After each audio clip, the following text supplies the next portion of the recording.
நம் தேவனாகிய இயேசு கிறிஸ்துவினால் உங்களுக்கு கிருபையும் சமாதானமும் சந்தோஷமும் உண்டாவதாக. இன்றைக்கு ஆவி ஆத்மா சரீரத்தை குறித்து நாம பார்க்கவிருக்கிற வேத பகுதி 2 கொரிந்தியர் 7வது அதிகாரம் வசனம் 1. 2 Corinthians chapter 7 verse 1.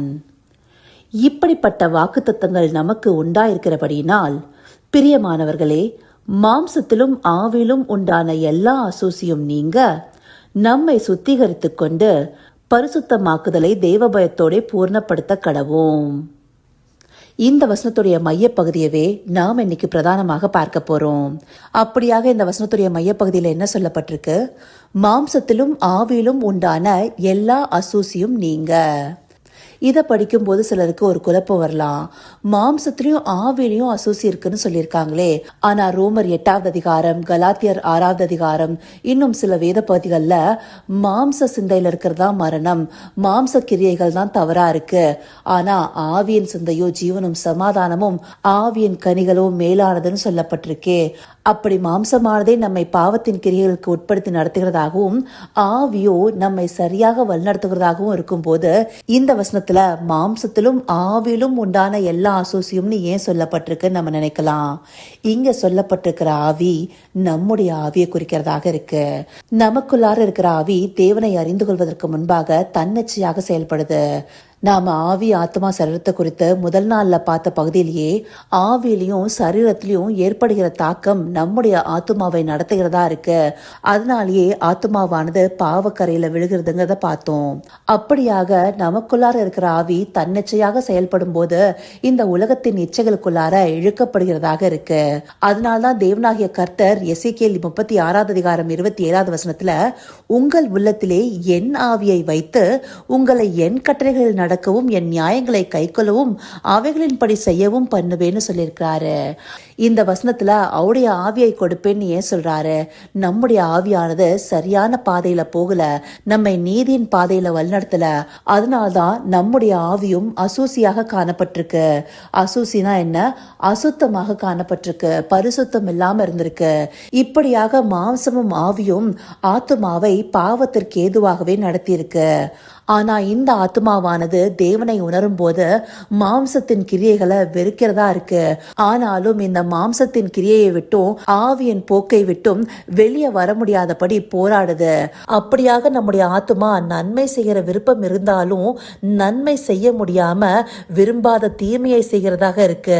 இது ரோமர் 7வது அதிகாரம் 18 மற்றும் 19வது வசனத்துல பவுலடியார் பொதுவாக குறிப்பிட்டிருப்பாரு. நன்மை செய்கிற விருப்பம் என்னிடத்தில் உண்டு, ஆனால் நன்மை செய்வதோ என்னிடத்தில் இல்லைன்னு சொல்லி. அதனால நம்ம விரும்புகிற நன்மையை செய்யாம விரும்பாத தீமையே செய்கிறோம். இது எதனால? நம்முடைய ஆத்மா தேவனுடைய வழிகளை அறிந்து கொண்டு மாம்சத்தோடும் ஆவியோடும் போராடி கொண்டிருக்கிறதுனால. அந்தபடியான குழப்பம் நீங்கவே தேவன் தன்னுடைய ஆவியை நமக்கு கட்டளையிடுவேன்னு சொல்லிட்டு எசேக்கியேல் போன்ற பழைய ஏற்பாடு புஸ்தகங்கள்ல வாக்குத்தத்தமாக சொல்லியிருக்கிறாரு. அப்படியாக தேவன் தன்னுடைய ஆவியை நமக்கு தருவதற்காகவே ஆண்டவராகிய இயேசு கிறிஸ்துவை இந்த பூமிக்கு மனுஷகுமாரனா அனுப்பி நம்முடைய பாவங்களுக்காக அவரை ஒப்பு கொடுத்து அவரை மறுபடியுமாக உயிர்த்தெழும்ப செய்து நம்மை நீதிக்கு பிழைத்திருக்க செய்திருக்கிறாரு. அவரை விசுவாசிக்கிறதன் மூலமாக நாம ஒவ்வொருவருமே பரிசுத்த ஆவியானவரை பெற்றுக்கொள்கிறோம். அந்த ஆவியானவரை குறித்தே நாம ரோமர் 8வது அதிகாரத்துல, கலாத்தியர் 6வது அதிகாரத்துல எல்லாம் பாக்குறோம். ஆவியின் சிந்தையோ ஜீவனும் சமாதானமும் சொல்லப்படுறதும், ஆவியின் கனியோ அன்பு, விசுவாசம், சந்தோஷம், சமாதானம், இச்சையடக்கம், சாந்தம்னு இப்படியான குணங்கள் எல்லாமே தேவ ஆவினால நாம பெற்றுக்கொள்வது. அப்படியாக அங்க சொல்லப்பட்டிருக்கிற ஆவியானது தேவனுடைய ஆவியை குறிக்கிறதாக இருக்கு. இதை தெளிவுபடுத்துகிற விதமா சில வசனங்களை பார்க்கணும்னா, ரோமர் 8வது அதிகாரம் 9வது வசனத்துல, தேவனுடைய ஆவி உங்களில் வாசமாயிருந்தால் நீங்கள் மாம்சத்துக்குட்பட்டவர்களாய் இராமல் ஆவிக்குட்பட்டவர்களாய் இருப்பீர்கள். கிறிஸ்துவின் ஆவி இல்லாதவன் அவருடையவன் அல்ல. இந்த வசனம் மாத்திரம் இல்லாம 14வது வசனத்துல, மேலும் எவர்கள் தேவனுடைய ஆவினாலே நடத்தப்படுகிறார்களோ அவர்கள் தேவனுடைய புத்திரராய் இருக்கிறார்கள். அந்தபடியாக தேவனுடைய ஆவியே புதிய ஏற்பாட்டு நிருபங்கள்ல கொடுக்கப்பட்டிருக்கிற ஆவி என்னும் வார்த்தை உணர்த்துவிக்கிறதாக இருக்கு. ஆனா நாம இன்னைக்கு பார்த்த இந்த பிரதான வசனத்துல மாம்சத்திலும் ஆவிலும் உண்டான அசூசின்னு சொல்லப்படும் போது அது நம்முடைய ஆவியை குறிக்கிறதாக இருக்கு. அந்தபடி நம்முடைய ஆவியினாலையும் மாம்சத்தினாலையும் நடத்தப்படாம தேவனுடைய ஆவியினால நடத்தப்படும் போதே நாம தேவனுடைய புத்திரர்களாகிறோம். இப்ப இந்த வசனத்துடைய துவக்கத்தை எடுத்துக்கொள்ளும் போது இப்படிப்பட்ட வாக்குத்தத்தங்கள் நமக்கு உண்டாயிருக்கிறபடினால ஆரம்பிச்சிருக்காங்க இல்லையா? இந்த வாக்குத்தத்தம் எங்க சொல்லப்பட்டிருக்குன்னா இதற்கு முன்பாக இருக்கிற அதிகாரத்துல, அதுல முக்கியமா நிறைவு பகுதியில 18வது வசனத்துல, அப்போது நான் உங்களை ஏற்றுக்கொண்டு உங்களுக்கு பிதாவா இருப்பேன், நீங்களும் எனக்கு குமாரரும் குமாரத்திகளுமா இருப்பீர்கள் என்று சர்வ வல்லமையுள்ள கர்த்தர் சொல்கிறார்னு குறிப்பிடப்பட்டிருக்கு. அப்படி நாம தேவனுடைய குமாரர் ஆகிறதற்கு நாம அசுத்தத்தை விட்டு நீங்கி தேவனுடைய குமாரர்களாக அவருடைய ஆவியில நடத்தப்படுபவர்களாக இருக்கணும். இந்தப்படியான வாக்குத்தத்தம் நம் வாழ்க்கையில காணப்பட நம்முடைய மாம்சத்திலும் ஆவிலும் இருக்கிற அசுத்தமான காரியங்கள் எல்லாம் நீங்கும்படியாக நம்மை சுத்திகரித்து கொண்டு பரிசுத்தமாக்குதல தேவ பயத்தோட பூர்ணப்படுத்த கடவும்னு சொல்லி இந்த வசனம் நிறைவு செய்யப்பட்டிருக்கு. இந்தப்படியாக பரிசுத்தமாக்குதல் எப்படி சாத்தியமாகுது? நாம கிறிஸ்துவை விசுவாசிச்சு அவர் மூலமாக பெற்றுக்கொண்ட பரிசுத்த ஆவியானவர் நமக்குள்ள வாசம் செய்வதனால நாமே தேவாலயமாக மாறி நம்முடைய வழிகளை தேவனுக்கு உகந்ததாக ஒப்பு கொடுப்பதின் மூலமாக, ஆவியானுடைய வழிநடத்துதல பற்றி கொண்டு நடப்பதின் மூலமாக, ஆவியின் நடத்துதலால சத்தியத்திற்கு கீழ்ப்படிவதன் மூலமாக, இந்தப்படியெல்லாம் இருக்கும்போது நாமும் பரிசுத்தத்திற்கு ஏதுவாக நடத்தப்பட முடியும். அதையே இந்த வசனம் நமக்கு காண்பிக்குது.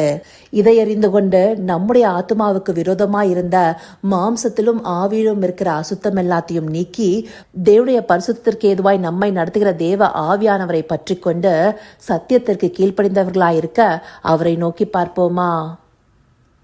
கர்த்தாவே, தேவாதி தேவனே, உமக்கே இந்த வேளை நன்றி செலுத்துகிறோம் ராஜா. அப்பா, எங்களுடைய மாம்சமும் ஆவியும் இந்த உலகத்தில் உண்டான அசுத்தங்களால் நிரம்பியிருந்தது தகப்பனே. அதனால எங்களுடைய ஆத்மாவானது பாவ கரைப்படைந்ததாக இருந்ததை தேவரீர் அறிந்த உம்முடைய ஒரே பேரான குமாரனை எங்களுக்காய் ஒப்பு கொடுத்து அவர் மூலமாய் பரிசுத்த ஆவியானவர் எங்களுக்கு தந்தர்லி இந்த பாவ கரையை நீக்க தேவரீர் எங்களை வழிநடத்துகிற தயவிற்காய் நன்றி செலுத்துகிறோம் ராஜா. ஆம் தகப்பனே, உம்முடைய ஆவியானுடைய துணை கொண்டு சத்திய வார்த்தைக்கு கீழ்ப்படிந்த பிள்ளைகளாய் நாங்க மாறும் போது எங்களுடைய ஆவி ஆத்மா சரீரத்தை பரிசுத்தப்படுத்திக் கொள்ள முடியுங்கிறத உம்முடைய வேத பகுதிகள் எங்களுக்கு காண்பிக்கிறது தகப்பனே. இதை உணர்ந்தவர்களாய் முற்றிலும் எங்களை ஆவியானவருக்கு ஒப்பு கொடுத்து உம்முடைய சத்திய வார்த்தைகளின்படி நடக்கிற பிள்ளைகளாய் தேவரீர் எங்களை மாற்றி அருளுங்க. அப்படியே நீங்க எங்களை நடத்த போகிற தயவிற்காய் நன்றி. சகலவித துதி மகிமை கனம் யாவும் ஒருவருக்கே செலுத்துகிறோம். இயேசு கிறிஸ்துவின் மூலமாய் வேண்டிக் கொள்கிறேன் பிதாவே. ஆமேன், ஆமேன்.